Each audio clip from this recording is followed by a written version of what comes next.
We're going to play you some footage of the chilling moment. A Syrian asylum seeker follows a woman out of a nightclub and went on to follow her in Cardiff, the Welsh capital, and then sort of sexually assault her, but along the way kind of strangling her and then sexually assaulting her.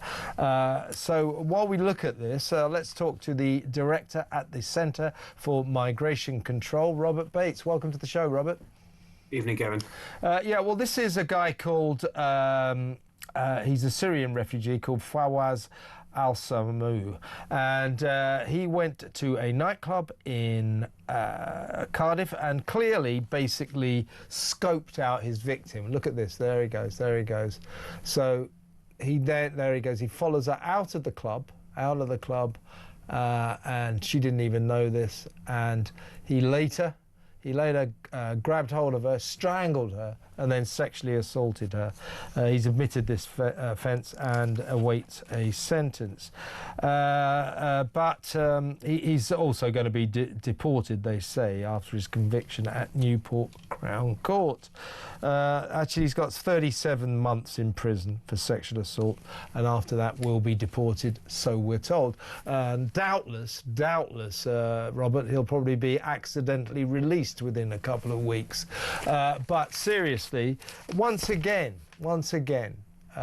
this throws into sharp focus the growing concern among the people of Britain that all these people, these asylum seekers, these migrants, many of whom come across the channel illegally in small boats on the back of lorries, that we just put into asylum seeker hotels and to give them free food and all that and make them feel welcome. We don't know anything about them, and a growing number of them are either convicted of or charged with very serious offences like the one we're just talking about now.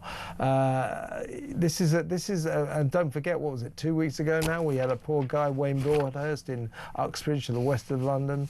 The suspected or charged with murdering him in a frenzied knife attack turns out to be an asylum seeker who arrived here 5 years ago on the back of a lorry, but was later allowed to stay. So more and more concerns surrounding the fact that we just let in more and more of these people and we don't know anything about them. This is chilling watching this. Look at him just following her out and then down the street, and after that the rest is very, very chilling history.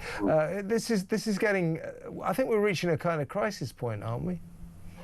I think we reached it long ago, and if you look at even in the last 12 or so months, pretty much every local authority in the UK has at least one incident akin to this one. I think it's really indicative of just how chaotic the asylum policy that the Conservative government and the Labour government have really caused huge damage to communities across the country. I think actually the most telling part of this whole tale is that apparently when mitigating, he didn't even acknowledge that he had done anything wrong. And I think that really shows actually that a lot of these individuals are coming from places around the world with very different attitudes towards women and girls, and they perhaps don't see that their actions are in any way actually incredibly offensive against the law and immoral. And unfortunately, we now have, 180,000 individuals also having crossed the English Channel, many of them from Afghanistan, many of them from Syria, many of them from Libya, all countries that the data shows us have a far higher conviction rate for sexual assaults than British men. Unfortunately, we have adopted this policy of, rather than detaining these individuals that are broken into our country, putting them in hotels, putting them in HMOs, right in the heart of communities, and they've been given free rein to, unfortunately, commit these kind of heinous crimes. And actually, if you went to most market towns, most cities around the country on a Saturday or a Friday night, you'd unfortunately see similar sort of behaviours being demonstrated of individuals from these hotels sort of loitering in the corner of bars, loitering in nightclubs, because they know, sadly, that these opportunities that they do seem to be taking advantage of do present themselves.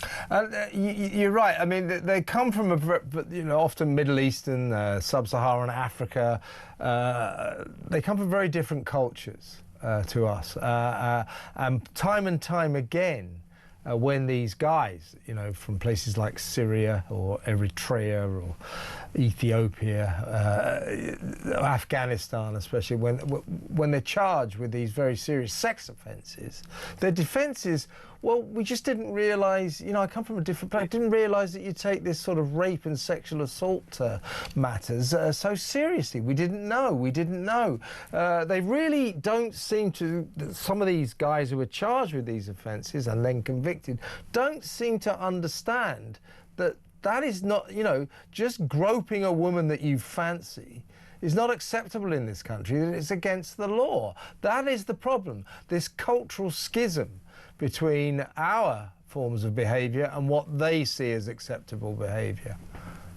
Well, absolutely right, and you honestly, there are innumerable case studies now of how this sort of unawareness of actually how you should behave properly as a man, kind of across the country now, sort of individuals using translation apps to tell women very sort of graphic sexual acts that they want to conduct on the individual, sort of men apparently claiming that groping a woman whilst they were delivering food to their door was not inappropriate because in their country of origin it was somehow a sort of appropriate way to say goodbye. There is a litany now of case studies, and it really is a case of different cultural and social attitudes.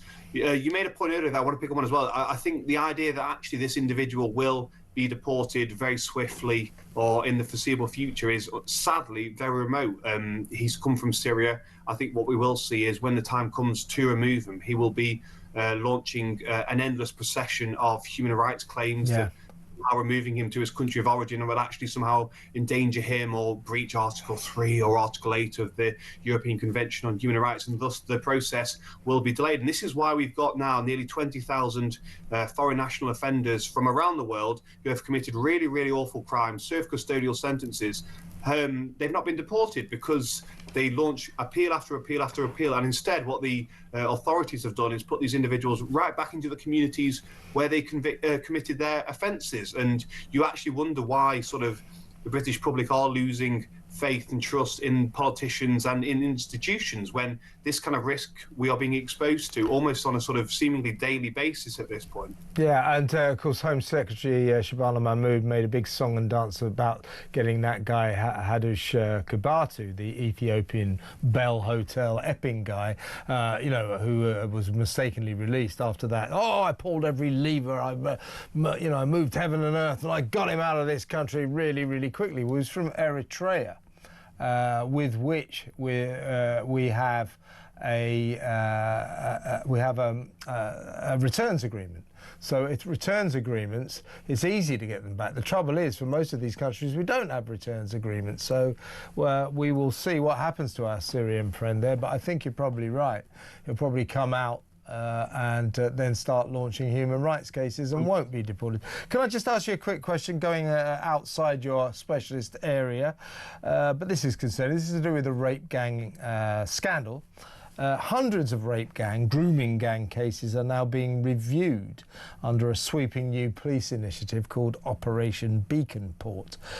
So far, 1,273 cases which were just discarded by the police. No further inquiries necessary, no further action, NFAs as they call them. 1,273 cases have been identified that could be reopened, with 236 of them deemed to be a priority. This adds up, I think, to egregious failures by 23 police forces across England and Wales. And the National Crime Agency Deputy Director Nigel Leary said that this mass scale letting down of these poor vulnerable white girls who deserve justice. He said, oh, these cases that got improperly dropped, they appear to be potentially down to human error. Well, that's not really good enough, is it?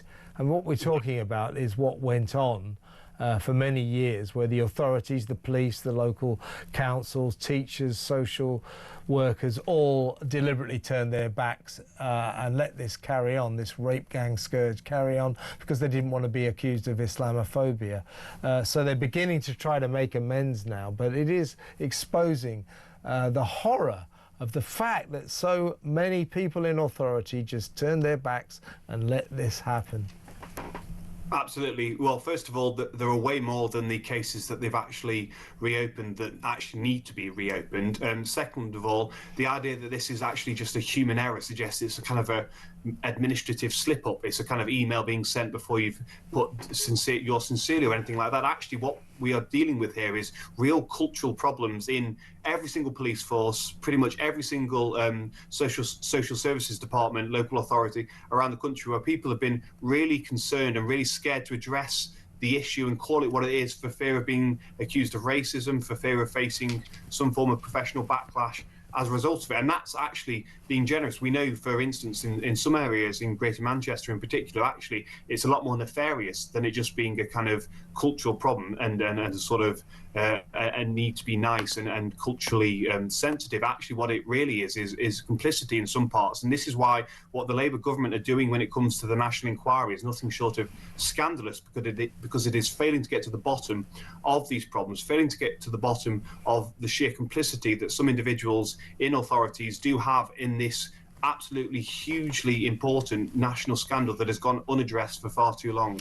Yeah, and the Labour government are guilty of what all the authorities have been guilty of for so many years. They do not want to point the finger at the fact that the majority of these rape gang members who drugged, abused, raped, treated like animals, thousands of vulnerable young white girls, mostly white girls, many of them underage. The fact that these men were mostly Muslims of Pakistani heritage.